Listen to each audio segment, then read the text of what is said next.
This is Iceland. This is the United Kingdom. Iceland is smaller, less populated, did not even own a standing professional army, but yet managed stand on its own to bicker with the United Kingdom. So how did the puny Iceland pull this off? Well, the story of Iceland and the United Kingdom began with some Vikings from Scandinavia raiding everyone and settling down. The Vikings in Iceland then organized themselves in the form of the Icelandic Commonwealth, whilst the British Isles is still busy doing some royal rumble.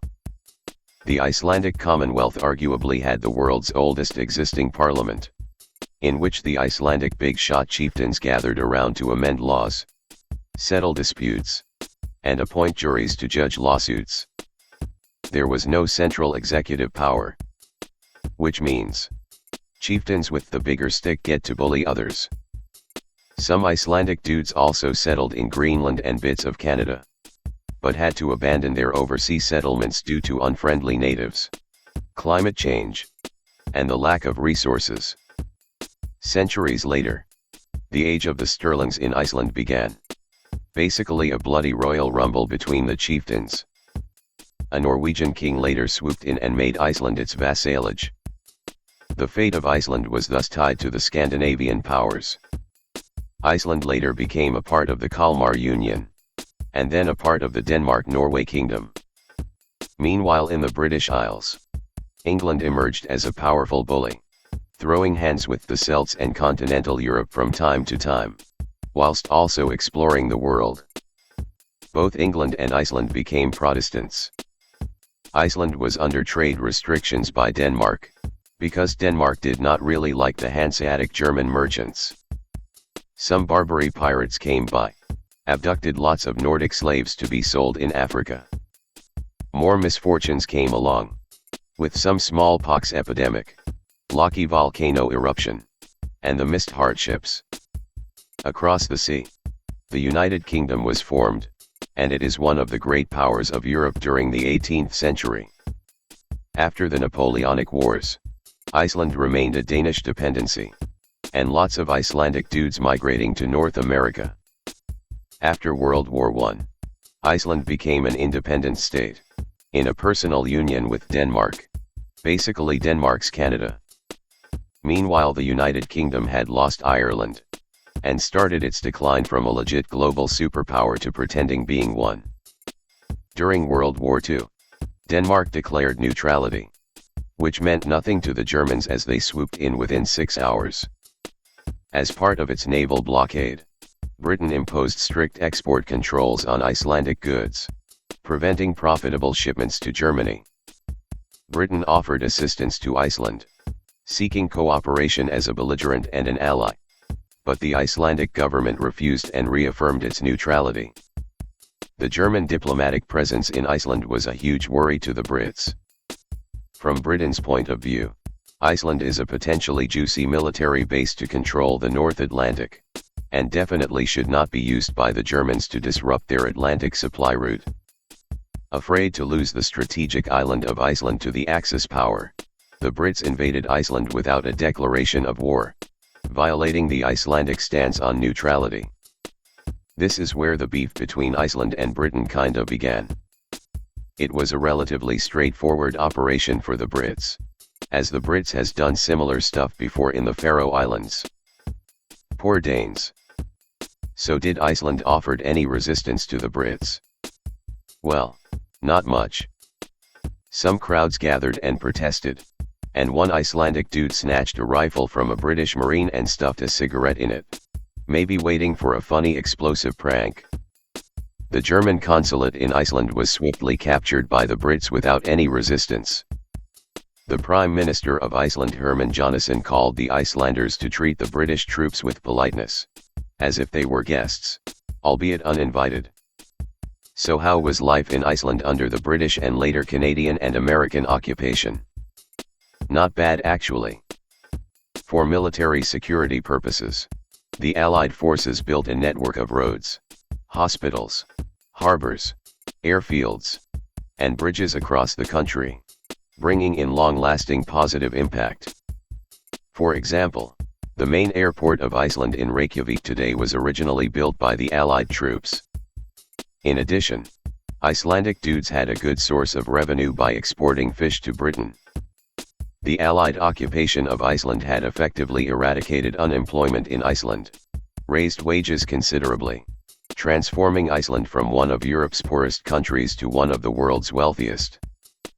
Politically, Iceland managed to declare itself a republic, dissolving its union with Denmark and the Danish monarchy.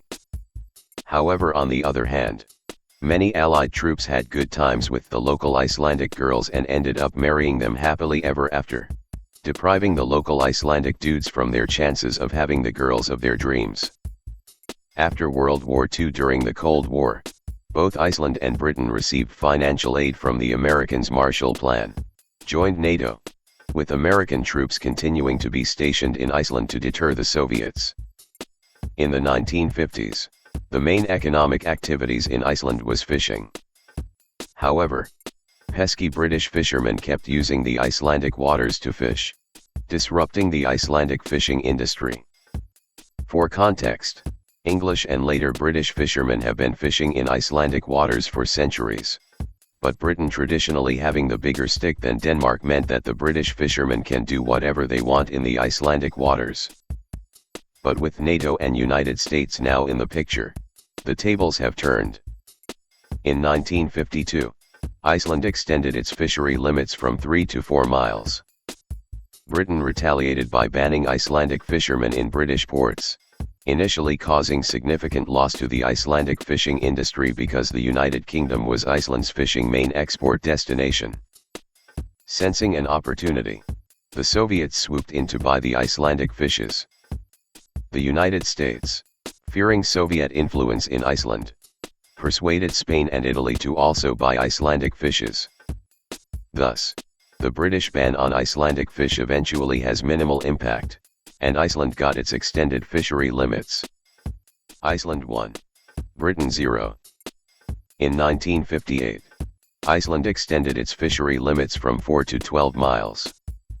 All members of NATO opposed to this extension, and the Brits declared that British fishermen will be protected by the Royal Navy within the original fishery limits. It was bonker economics to the Brits, but the pride of Britain was at stake. Lots of diplomatic beef and actual sea beef occurred. Iceland then pulled out its trump card of "I am telling Mum," threatening to withdraw from NATO and expelling the American troops if the Brits do not stop fishing around. Eager to maintain American NATO influence in Iceland, NATO mediated between the bickering Iceland and Britain, and eventually gave what Iceland wanted all along: an extended fishery limits of 12 miles. Iceland 2. Britain 0. In 1972, Iceland extended its fishery limits from 12 miles to 50 miles. Similar story really. NATO members but now plus Warsaw Pact members opposed. Some beef happened. Iceland threatened to leave NATO. NATO mediated. Iceland got what it wanted. 50 miles. Iceland 3. Britain 0. In 1973, Iceland extended its fishery limits from 50 miles to 200 miles. Same story again.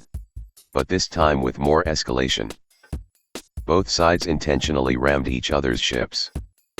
The Brits deployed lots of frigates with specialized ramming capabilities, whilst the Icelandic government tried to get some frigates from both United States and the Soviets. Iceland took things to the next level by ending diplomatic relations with the United Kingdom. The United States, seeing the continuous bickering between the Brits and Iceland as nothing more than a petty distraction to the international security against the Soviets, gave what Iceland wanted: a 200 miles fishery limit. Iceland 4. Britain 0. As a result, the British fishery industry was being hit hard, severely affecting the economies of the large northern England fishing ports, putting thousands of Brits out of job. After the collapse of the Soviet Union, things got pretty good between Iceland and Britain. Then, Iceland got hit hard by economic crises, with other European countries gobbling up the Icelandic banks. Iceland was particularly angry with Britain for seizing the Icelandic bank assets based in the United Kingdom using an anti-terrorism act, which made things awkward in NATO. Then, Iceland beat up England during the Euros 2016. Double exit for England that year. Despite historic beefs, things are fairly good between average citizens nowadays. The Brits see Iceland as a good touristic place, with lots of geothermal energy, volcano eruptions disrupting the air traffic from time to time, off-road motorsport, and weird witchcraft stuff involving human skin trousers. Iceland see the Brits as annoying tourists, pretentious snobs, traded women for economy and safety without a choice, and the ultimate bragging rights. The lesson from Iceland is, strategic geography is your best leverage against bigger bullies. Greenland might finally get the memo. Thanks for watching.